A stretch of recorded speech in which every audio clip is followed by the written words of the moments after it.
The girl savored a bite of the fish. She made a strange face, but the people next to her looked thoroughly enjoying themselves. Then they started rating the dishes one after another. At that moment, the girl received a message. Her friend asked why she hadn't arrived yet. It turned out that Angie had accidentally walked into the wrong room. She had entered the tasting banquet of a Michelin 5-star chef, while her friend was in the hall outside, so Angie took the chance to slip out. It wasn't until the assistant reported the diner's evaluations. However, all the questionnaires from the guests were full of praise. The female secretary promptly replied that there was only one person's comment, which read, "The 4 herbs have too strong a scent." Not even a name was filled in. It was this sentence. Chef suddenly froze. He thinks it's incredible. How could someone taste 4 kinds of herbal flavors? He clearly remembered that his ingredients did not have such a scent. To verify if this was true, the chef rushed to the kitchen and took out a can of butter. It turned out that the milk used to make the butter was squeezed from imported grass-fed cows. This theory shocked the assistant greatly. This person has an extremely strong sense of taste. Carl decided he must find this person, and Angie was about to meet someone who would change her destiny. But because Angie was too tired from work, she fell asleep on the job. She was then fired by the manager. In low spirits,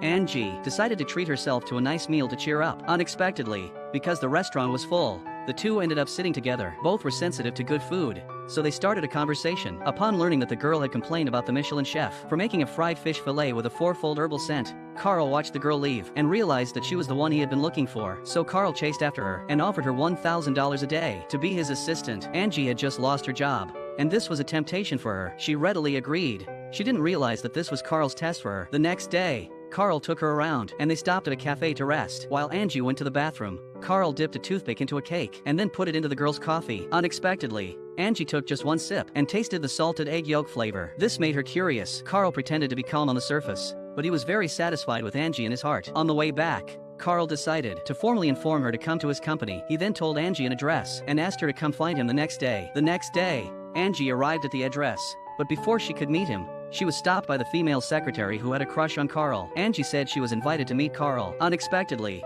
the female secretary directly mocked her, saying she had seen many people like Angie vain and eager to climb the social ladder. "Don't even think about getting close to Carl this way." Angie argued with her, but the woman ignored her and started delivering messages in Carl's name. "Please don't mention anything about him to the outside world," and demand that Carl's phone number be deleted. "Don't even think about contacting Carl." Angie grew more and more angry and directly deleted the contact information herself. Just like that, Angie missed a chance to change her destiny. Thanks for watching. Stay tuned for more exciting episodes.